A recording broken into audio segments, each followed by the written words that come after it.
So yan guys, malapit na ako matulog. Dito pala ako sa higaan ko. Sa mga nagtatanong ano yung ginagamit ko, ayan. Yung Republic. Yung Republic na ano na serum.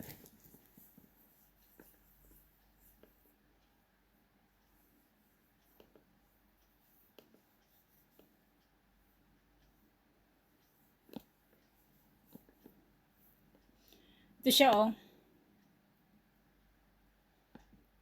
Kunti-kunti lang nilalagay ko. Masagal na to, matatlong buwan na to. Tsaka syempre meron akong ginagamit na cream para pampatanggal dun sa mga itim-itim.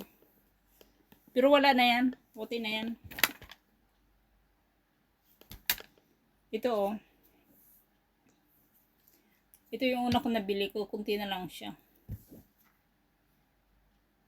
Kunti lang yung nilalagay ko dito.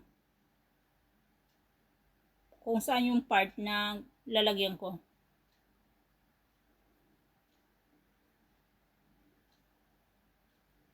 Hindi mo siya kailangan ipahidag ganun. Kailangan doon lang sa part na may medyo may itim tulad niya na.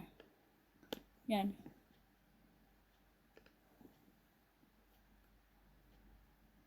Hindi mo siya kailangan pahiran lahat kasi mahapdi ito eh.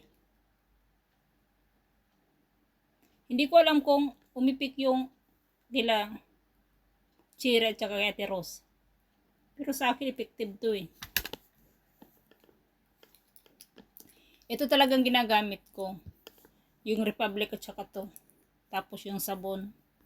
Yun yung ginagamit ko araw-araw. Hindi ako naghahalo ng sabon. Yun talaga.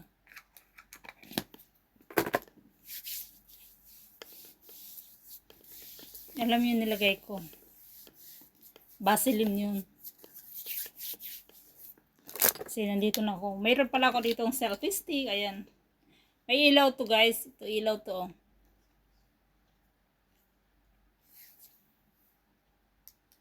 Ah. Ilaw yan.